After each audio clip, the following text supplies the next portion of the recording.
കർണാടക സർക്കാരിന്റെ അഭിമാന പദ്ധതിയായ ഗൃഹലക്ഷ്മി പദ്ധതിയിൽ വൻതോതിലുള്ള ക്രമക്കേടുകൾ നടന്നതായി CAG ഓഡിറ്റ് റിപ്പോർട്ട്.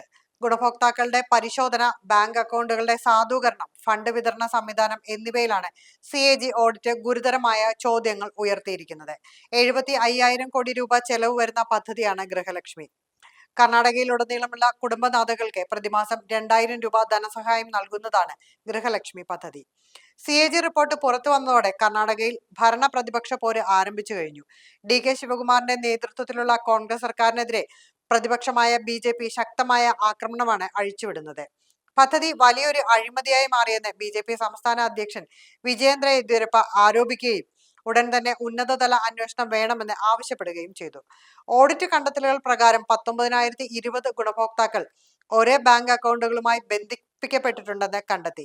ഇത് വിവരങ്ങൾ രേഖപ്പെടുത്തിയതിലെ പിഴവോ അതോ അർഹതയില്ലാത്തവർ പദ്ധതിയുടെ ആനുകൂല്യം കൈപ്പറ്റിയതോ എന്നതിനെക്കുറിച്ച് വലിയ ആശങ്കകൾക്ക് വഴിവെച്ചിട്ടുണ്ട്. 8,995 ബാങ്ക് അക്കൗണ്ടുകളിലേക്ക് 1.80 കോടിയോളം രൂപ ആവർത്തിച്ച് നിക്ഷേപിച്ചതായും റിപ്പോർട്ടിൽ വ്യക്തമാക്കുന്നു. ഒരു അക്കൗണ്ടിൽ ശരാശരി 2,000 രൂപ വീതമാണ് അധികമായി വന്നിട്ടുള്ളത്.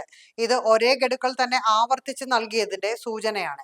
മറ്റൊരു ശ്രദ്ധേയമായ കണ്ടെത്തൽ ഗുണഭോക്താക്കളുടെ ബാങ്ക് വിവരങ്ങളിലെ മാറ്റമാണ്.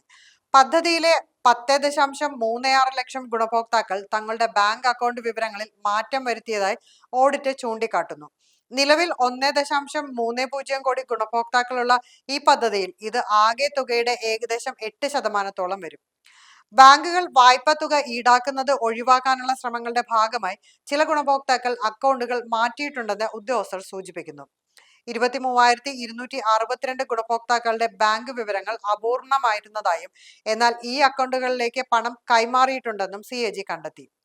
ബാങ്ക് അക്കൗണ്ട് വിവരങ്ങൾ ലഭ്യമല്ലാതിരുന്നിട്ടും ഇത്തരത്തിൽ വിതരണം ചെയ്തത് 46.52 കോടി രൂപയാണെന്നും റിപ്പോർട്ടിലുണ്ട്.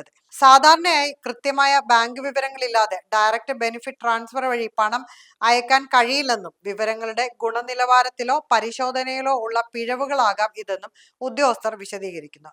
ഓഡിറ്റ് കണ്ടെത്തലുകൾ വിശദമായി പരിശോധിച്ച് അർഹതയില്ലാത്ത ഗുണഭോക്താക്കളെ കണ്ടെത്താൻ ബന്ധപ്പെട്ട വകുപ്പുകൾക്ക് മുഖ്യമന്ത്രി നിർദ്ദേശം നൽകിയിട്ടുണ്ട്.